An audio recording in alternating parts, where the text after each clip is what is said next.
e dessa forma as altcoins também vão ficar malucas. E eu acredito muito nisso. O exato dia do segundo topo do Bitcoin foi o exato dia do topo do Russell 2000. Então é literalmente ilógico você falar que o Bitcoin é ouro digital, porque não é. Que o fluxo de dinheiro do mercado de risco ele anda em conjunto, seja nas ações, seja no próprio Bitcoin ou nas criptomoedas como um todo. O próprio povo também está muito endividado. Então a gente vê a economia lentamente se esfriando. Primeira coisa que a gente tem que entender é que o halving não passa de uma narrativa e todo o resto que dizem que não, é isso que vai explodir, não passa de narrativas. Fala galera, sejam muito bem-vindos ao canal Cripto Rico. Meu nome é Henrique Vidal e hoje a gente vai comentar sobre o que a gente precisa ver no mercado como um todo para que as criptomoedas explodam. Todo esse mercado tem uma dinâmica um pouco diferente do que as pessoas falam e eu quero provar para vocês aqui algo que muita gente acha que não funciona.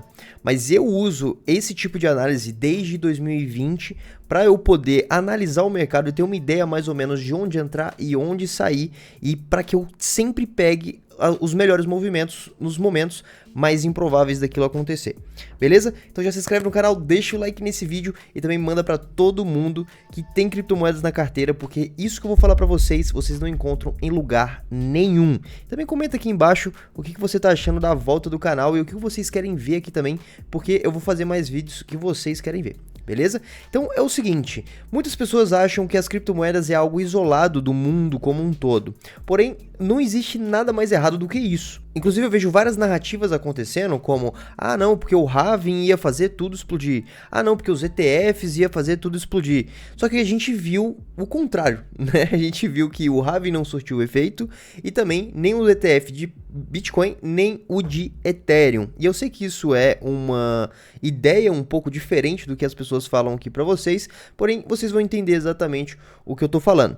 Primeira coisa que a gente tem que ver é o gráfico Dow Jones. Aqui a gente tá com o gráfico Dow Jones, que é basicamente um índice da indústria americana. São poucas empresas, tá, em relação ao todo o resto das empresas dos Estados Unidos que estão aqui nesse índice, porém eles nos diz algumas coisas interessantes. Assim como o Dow Jones, a gente olha muito para o RTY. O que é o RTY? É o Russell 2000. O Russell 2000, ele é basicamente um índice de 98% das ações americanas. Então, todas as small caps e as mid caps estão aqui nesse gráfico. E por que isso é importante? Porque aqui é o termômetro de risco dos grandes, de quem realmente coloca o dinheiro ali para que os mercados se movam, tá? Chamados market makers, né?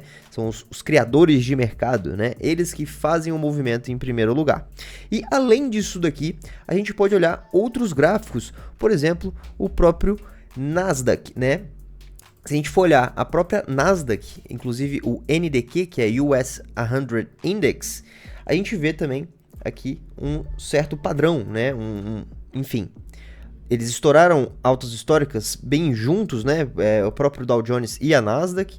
E isso daqui nos diz várias coisas. Só que o diferente desses gráficos como o Dow Jones e a Nasdaq e o Russell 2000 é que a Nasdaq também ela é consolidada em algumas ações maiores. Já o Russell ele elimina essas ações maiores. E quais são essas ações maiores, né? Se a gente for pesquisar aqui um termo chamado Magnificent Seven, a gente encontra as 7 maiores empresas da Bolsa Americana. E quais são essas 7 maiores, né? A gente vê aqui Alphabet, que seria basicamente a Google, a Amazon, que é a Amazon, vocês já conhecem, a Apple, que também é uma gigante, né? A gente conhece muito bem a Apple, a Meta Platforms, que é a antiga Facebook, né? Agora é a Meta, a Microsoft, a Nvidia e a Tesla. Essas são as Magnificent Seven. O que isso significa? Essas são as 7 maiores empresas que mais estão performando desde 2023 até agora. E por que isso é importante? Porque quando a gente volta para os gráficos e pega o próprio Dow Jones, basicamente todo esse movimento, desde aqui outubro de 2023, foi criado pela Magnificent Seven. São essas 7 maiores empresas. Então, o que a gente enxerga quando a gente olha isso daqui? A gente enxerga um mercado de ações americano extremamente consolidado em poucas ações, ou seja, uma aversão a risco dos grandes em busca de ações bem consolidadas. Ah, Henrico, mas eu não tô aqui para falar de ação, tô aqui para falar de cripto. Calma, que você vai entender exatamente o porquê que eu tô falando tudo isso. Mas o que a gente enxerga aqui no curto prazo, né, de ontem para hoje? A gente vê um padrão onde a gente rompeu o que antes era resistência, né, que é essa caixa verde que eu tracei aqui desde o primeiro topo que a gente viu aqui no início do ano, né? Em dia 21 de março a gente fez o primeiro topo, depois do topo histórico do Dow Jones, para a gente começar a andar de lado no que parece uma distribuição. Isso daqui não é bom, tá? Mas vocês vão entender o porquê que a gente está aqui meio que no finalzinho de um ciclo macroeconômico. O ponto é, a gente está acima dessa caixa verde, porém a gente ainda não rompeu esse outro ponto aqui que foi em 17 de maio, né? Que foi o segundo topo e mais um topo histórico depois de março, tá? E aí depois a gente voltou rompendo muito forte aqui para fazer o topo dia 18 de julho, né, desse ano de 2024, para a gente formar aqui um suporte onde antes era resistência, fazer mais um pump até dia 31 de julho, para aí sim a gente derreter e chegar ao fim aqui dia 5, né? E logo depois do dia 5 a gente viu a reversão, o que é muito importante. Porque como vocês sabem, dia 5 aconteceu aquele caos no Nikkei, que foi a queda da bolsa do Japão, e isso causou um pânico geral, e as pessoas realmente ficaram muito assustadas quanto a isso, tá? Porém, a gente vê uma reversão como essa é muito positivo, principalmente com os indicadores como o RSI, que é esse daqui que eu estou mostrando, aqui no fundo, né, fazendo essa reversão. Isso é muito positivo. Porém, a gente vê algo interessante acontecendo no RTY. O porquê que ele não seguiu os mesmos passos do Dow Jones e da Nasdaq e não está em altas históricas? Exatamente aquilo que eu falei, aversão a risco dos grandes. Por quê? Porque o mundo está um caos. Todo mundo já sabe disso, né? Porém, o aumento da taxa de juros é um fator e também vários pontos onde a história está se repetindo, como muita dívida, muitas pessoas endividadas, muitas dívidas do próprio governo, tá? E juntando a isso, as pessoas estão endividadas. Então, o próprio povo também está muito endividado. Então a gente vê a economia lentamente se esfriando, né? Por mais que os dados, entre aspas, que o Federal Reserve expõe para a gente, ele diz que não, tá tudo certo, a gente vai conseguir vencer isso tudo e vai dar tudo certo. Os dados mostram o contrário, a gente está prestes a viver uma das maiores quedas do mercado, na minha opinião, tá? Porém, o que acontece? Quando a gente olha para as ações pequenas do mercado americano, a gente tem que levar em consideração que essas empresas, elas dependem de financiamento e de dívida. Por que isso é importante? Porque com a taxa de juros tão alta durante tanto tempo, faz com que essas mesmas empresas não consigam refinanciar suas dívidas a taxas de juros onde elas consigam pagar essa taxa de juros. Então, o corte da taxa de juros, né, o anúncio do corte, causou basicamente esse rompimento até acontecer tudo aquilo que a gente viu, né, na semana ali da queda do Nikkei. Porém, a gente já está aqui de volta e acima do primeiro rompimento, né, o que é uma coisa positiva. Porém, agora, nesse instante, continua essa incerteza. Só que eu acredito que a partir do primeiro corte vai acontecer essa narrativa onde essas empresas, já que começou os cortes e possivelmente os cortes vão ser mais pesados, elas estão basicamente descontadas em relação ao resto do mercado, já que todo o dinheiro do mercado americano está consolidado nas Magnificent Seven. Então isso é muito importante para que a gente tenha uma expansão no RTY, no Russell 2000, que é 98% das ações americanas. Henrico, mas você já falou demais de ação americana, eu não tô afim de escutar. Por que você está falando tudo isso? Primeira coisa que a gente tem que entender é que o halving não passa de uma narrativa e todo o resto que dizem que não, é isso que vai explodir, não passa de narrativas. E uma das coisas que ninguém fala é que o mercado americano e o Bitcoin andam muito próximos. Se a gente pegar o próprio Bitcoin, aqui eu vou pegar o Bitcoin no gráfico Index, porque ele tem a história inteira do Bitcoin, e vou colocar aqui no gráfico mensal, a gente vê todo o padrão do Bitcoin, né? Deixa eu trazer esses negócios aqui para o lado. Todo o padrão do Bitcoin desde a sua concepção aqui em 2009, né? Aconteceu em 2009 e a gente teve basicamente só subida. Por isso, se a gente colocar um gráfico em cima dele, que é o próprio Dow Jones, e a gente adicionar esse gráfico à escala do lado, o que a gente enxerga quando a gente coloca um em cima do outro, né? Tudo bem que aqui fica meio difícil a gente pegar esses primeiros momentos, mas logo depois vocês vão entender o que eu estou falando. Porque se a gente colocar um gráfico em cima do outro, a gente enxerga algo que poucas pessoas estão vendo. E o que é isso, né? O que é exatamente o que eu quero dizer? O que eu quero dizer é que o fluxo de dinheiro do mercado de risco, ele anda em conjunto, seja nas ações, seja no próprio Bitcoin ou nas criptomoedas como um todo. Como a gente sabe, o Bitcoin em si, ele é um indicador líder, né? É como se ele subir demonstra que possivelmente as altcoins também vão subir, né? Mas a gente olhando para esse gráfico, deixa muito claro que as expansões do Dow Jones, que é essa linha amarela, seguiram junto com a expansão no próprio Bitcoin, inclusive os seus topos. A gente forma topos muito parecidos com o próprio Dow Jones. A gente vê a liquidez desses mercados acontecendo ao mesmo tempo. O contrário do que as pessoas têm como narrativa do Bitcoin. O Bitcoin, ele na verdade é uma segurança, ele é uma reserva de valor, como o próprio ouro, né? Isso é uma narrativa que a gente escuta muito. Mas o que acontece se a gente colocar o ouro também, né? Se a gente colocar uma nova escala aqui, a gente vê o que no ouro em relação ao próprio Bitcoin. Será que eles sobem juntos? Será que eles são antagônicos? O que será que acontece? Na verdade, se a gente parar para analisar realmente, o próprio ouro anda ao contrário das ações americanas.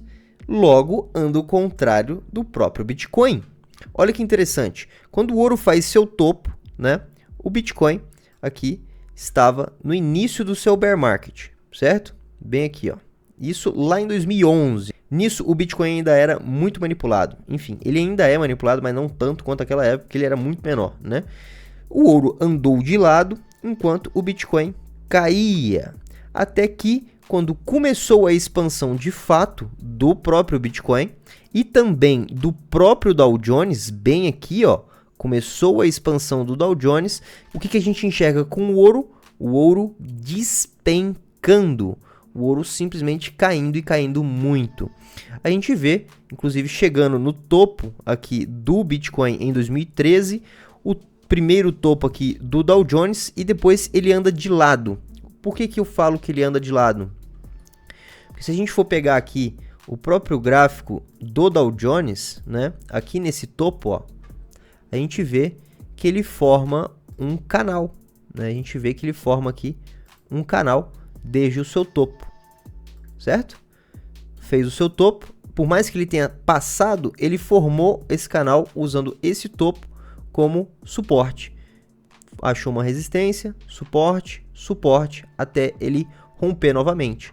Porém, o que o ouro estava fazendo nessa época? O Dow Jones subindo, o ouro caindo, até ele chegar aqui nesse fundo, o ouro achar seu fundo, só que ele continuar andando de lado também.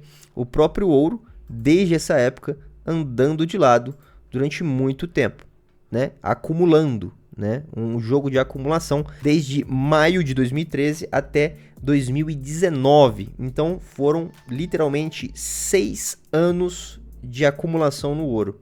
Só que o que aconteceu nesses 6 anos de acumulação do ouro? O Dow Jones rompeu em altas históricas, assim como o próprio Bitcoin. Então é literalmente ilógico você falar que o Bitcoin é ouro digital, porque não é. Ele anda ao contrário. Enquanto o ouro acumulava, caía e andava de lado, o Dow Jones, além dele começar o rompimento bem aqui antes do Bitcoin romper, quando ele rompeu de fato, o Bitcoin seguiu junto. E dessa forma aqui a gente consegue ter uma visão clara do porquê que a liquidez do mercado de risco é o que dita a liquidez das criptos. Porque as criptos é o mercado de maior risco do planeta. E é assim que funciona. Então a gente vê o primeiro topo. Aqui o primeiro topo de 2018, né, de 2017 para 2018, aqui em dezembro, foi também o primeiro topo do Dow Jones. A gente vê o primeiro topo do Dow Jones e aí o ouro continuou andando de lado. Até ele chegar bem aqui na primeira subida antes da queda de março de 2020 com a pandemia. Então a gente vê o Dow Jones, por mais que ele fazendo altas históricas, ele cai muito forte aqui. Deixa eu só apagar esse negócio aqui para ficar melhor. A gente vê ele caindo muito forte e formando um canal também. Esse daqui inteiro foi um canal no Dow Jones, um bear market. E o que aconteceu no Bitcoin? Foi bear market no Bitcoin também. Até que o ouro fez sua primeira subida depois de 6 anos acumulando, até chegar antes do rompimento da alta histórica do Bitcoin, assim como antes do rompimento da alta histórica do Dow Jones. Então o que a gente enxerga aqui com esses dados que a gente está olhando na tela agora, nesse instante aqui? A gente chega à conclusão de que o ouro é antagônico ao próprio Bitcoin e ao Dow Jones. E aqui a gente vê o Dow Jones rompendo junto com o Bitcoin e formando seu topo poucos dias depois, ó, tá vendo? Ó, um mês depois, a gente fez o topo do Dow Jones, assim como o topo do Bitcoin. Então, o que aconteceu com o ouro? O ouro andou de lado. E agora? Ah, Henrico, mas aqui ele subiu junto. Será que ele subiu junto mesmo? Se a gente colocar aqui, né? Ele andou de lado até aqui, certo? E agora o ouro sim está subindo junto com o Dow Jones e também com o Bitcoin. Beleza. Mas será que isso é de fato um movimento de rompimento? Porque se for um movimento de rompimento, como a gente viu as outras vezes, a gente ainda está em bear market. Não só no Bitcoin, como também no Dow Jones.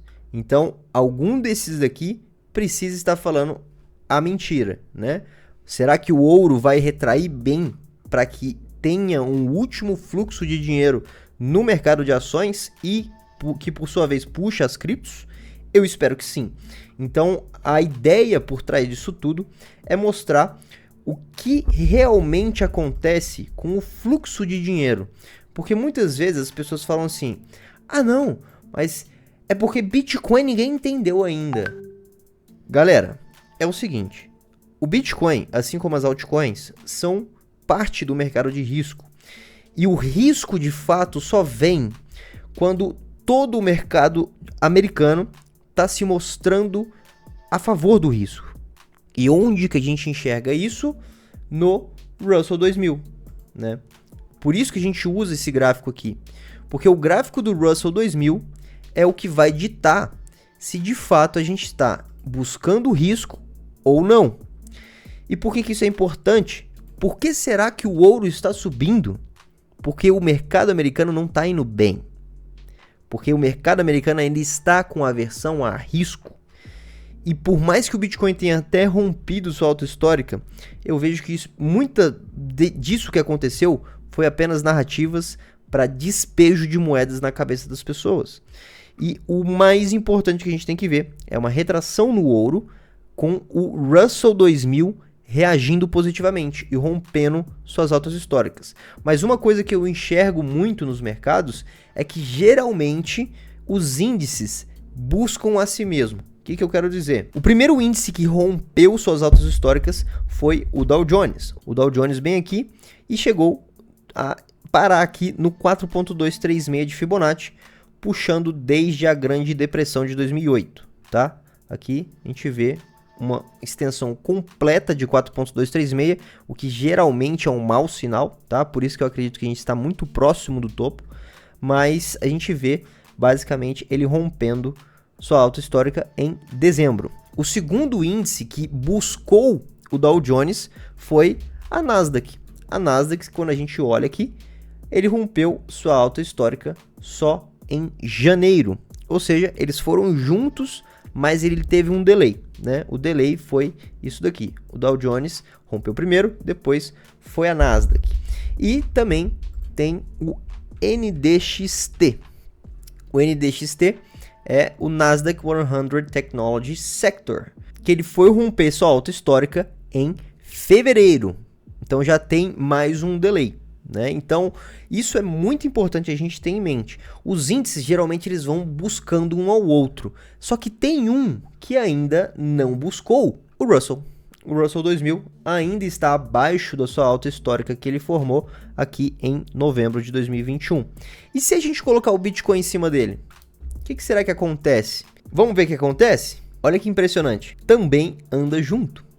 O bear market do próprio Bitcoin foi o bear market do Russell, até ele romper e o Bitcoin também romper. Se a gente colocar no próprio gráfico de um dia, o primeiro topo do próprio Bitcoin foi no primeiro topo do Russell. Bem aqui, ó. Foi literalmente alguns dias de diferença. O topo do Bitcoin foi dia 14 de abril de 2021 e o primeiro topo do Russell foi dia 12 de março. Então, foi um mês de diferença. Agora, o segundo topo foi impressionante. O segundo topo do próprio Bitcoin, se a gente dar uma analisada bem aqui e colocar um em cima do outro, foi no exato dia. Foi no exato dia. Não, vou até dar um zoom aqui para você ver. O exato dia do segundo topo do Bitcoin foi o exato dia do topo do Russell 2000. Isso prova que todo esse mercado ele tem uma dinâmica muito parecida com o mercado de ações americano, que são as ações menores, né? Menores. E não só isso, a gente vê os mesmos pontos. A gente vê o topo sendo o mesmo topo, o primeiro fundo depois da grande queda sendo o primeiro fundo também do Russell. O topo aqui que aconteceu lá em 2022, quando as pessoas ainda acreditavam que o Bitcoin ia chegar a 100 mil, foi o mesmo topo também do Russell, aqui antes da capitulação total, e aconteceu a capitulação, chegamos no fundo do Russell, chegamos no primeiro fundo em junho de 2022, que inclusive foi o fundo das altcoins, tá? As altcoins chegaram aqui em junho de 2022, e aí o segundo fundo, que foi a queda da FTX, também foi bem próximo do segundo fundo do Russell 2000. E quando o Russell começou a reagir, foi quando o Bitcoin explodiu. Olha que interessante. Quando a gente pega exatamente o momento onde o Bitcoin deu sua primeira subida muito forte para romper isso daqui, e as pessoas que gritavam 12 mil aqui quando o Bitcoin estava nos seus 25 mil dólares, começaram a ficar bullish aqui, né? E olha que interessante. O Russell ele só foi subir de fato depois que o Bitcoin ele deu essa reagida. Só que o Bitcoin também só foi continuar sua subida depois que o Russell fez sua subida. Então olha que legal, né? O primeiro topo aqui para esse canal que a gente está até agora no Russell foi aqui em dezembro, né? Foi dia 28 de dezembro de 2023. E o topo do ETF foi dia 8 de janeiro de 2024 no Bitcoin. Né? A gente enxerga aqui que foi um pouquinho antes, ó. Foi um pouquinho antes, o topo ele já tinha dado uma queda, aí o Bitcoin foi e também deu uma queda. Porém o fundo foi muito próximo, ó, foi muito próximo. E aí enquanto o Russell reagia aqui para formar um novo topo local, o Bitcoin também reagiu bastante. Porém perceba que a gente estacionou aqui, ó. A gente estacionou durante muito tempo e o que aconteceu no próprio Bitcoin? Estacionou também. Porém, aconteceu uma coisa muito positiva, que é algo que eu realmente fiquei feliz, que foi esse rompimento do Russell. Só que aí, o que aconteceu? O Bitcoin também deu essa reagida boa, até chegar esse topo aqui e esse topo aqui. E depois caiu também junto até o dia 5, também mesmo fundo, mesmo dia. Por conta também da narrativa geral, né, que aconteceu, até o próprio VIX subiu pra caramba. E aqui a gente começou a reagir também no Bitcoin, assim como o próprio Russell. Isso me leva a crer o quê? Que a gente precisa do Russell reagir. A gente precisa que esse fluxo de dinheiro vá para ações mais arriscadas, vá para ações menores. E isso causa um fluxo de dinheiro para o mercado de risco, que causa o fluxo de dinheiro para as criptos.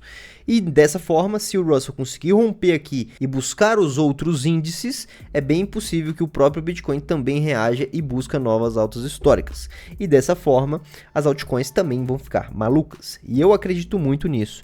Então, exatamente por isso que agora, nesse momento, é muito importante você ter uma estratégia. Não adianta você tentar seguir pelo fluxo aí muito louco, muito menos pelas notícias, porque as notícias estão ali exatamente para você cometer aquele erro necessário para que os grandes fiquem cada vez mais ricos e você só perca dinheiro nas criptomoedas. Por isso mesmo que você tem que ter essa estratégia muito bem definida. Então, se você não quer seguir a manada como todo mundo faz, clica no primeiro link aqui da descrição que você vai entrar no treinamento Cripto Rico. Lá eu faço lives todas as quartas-feiras para dar um panorama geral do mercado e explicar toda a minha estratégia que eu faço para ter resultados de mais de 10x, mais de 1000% nas criptomoedas com o mínimo de risco possível. Não é day trade, não é opções binárias, não é nada disso, muito menos apostas cegas só porque alguém falou para mim. O negócio é sério e eu explico exatamente o que eu busco nas criptomoedas que eu compro para que vocês também tenham toda a segurança que eu tenho nos meus próprios investimentos. Clica no primeiro link da bio que eu te espero lá dentro. Tamo juntos demais e até a próxima.